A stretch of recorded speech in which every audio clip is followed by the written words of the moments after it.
নমস্কার বন্ধুগণ, কেমন আছেন? সবাই ভালো আছেন তো? আজকে আমি থিচা চাউমিন তৈরি করব রেস্টুরেন্ট স্টাইল। প্রথমে আমি গরম জল বসাবো, তার মধ্যে একটু নুন দিয়ে চাউমিনটা আমি সেদ্ধ করতে বসাবো। চাউমিনটা পুরো সেদ্ধ করব না,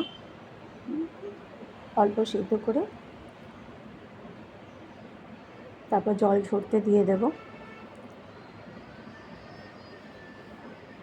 চাউমিনটা খুবই টেস্টি এবং খুবই সুন্দর হয় খেতে, একবার ঘরে ট্রাই করে দেখতে পারেন। এরপরে আমি কাঁচা বাদাম ভেজে নেব।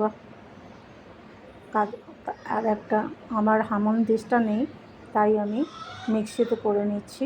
হামনদিস্তাটা খুবই ছোট, ওটাতে হবে না, তাই কয়েক কোটা রসুন, কাঁচা লঙ্কা, যে যেমন ঝাল খাবেন সেইভাবে দেবেন। আর ধনেপাতা,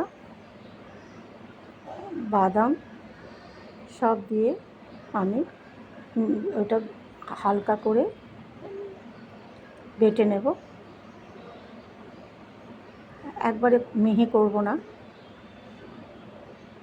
ওটা বাটা হয়ে গেলে আমি প্যানের মধ্যে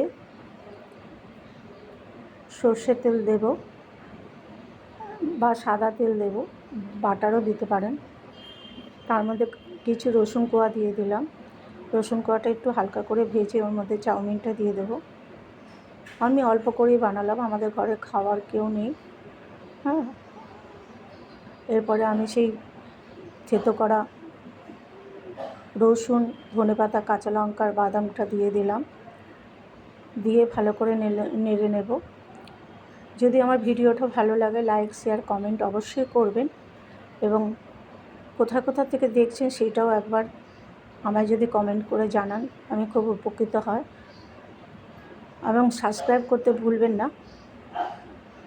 ভিডিওটা অনেক কষ্ট করেই বানানো হয়, একটা দুটো লাইকের জন্য। সবাই দেখছেন, দেখুন, কিন্তু একটা দুটো লাইক দেবেন না। এরপরে আমি সয়া সস দিয়ে দিলাম, সামান্য নুন দিয়ে দেব, দিয়ে আমি ভালো করে নেড়ে নেব। চাউমিনটা নাড়া হয়ে গেলে তৈরি হয়ে গেল আমার থিচা চাউমিন। এই থিচা চাউমিন বড় বড় রেস্টুরেন্টে এইভাবেই তৈরি হয়। আপনারা একবার ঘরে ট্রাই করে দেখতে পারেন, খুবই ভালো লাগে, খুবই সুস্বাদু হয় এই চাউমিন। সবাই ভালো থাকবেন, সুস্থ থাকবেন, সাবধানে থাকবেন। আমার থিচা চাউমিন তৈরি। নমস্কার।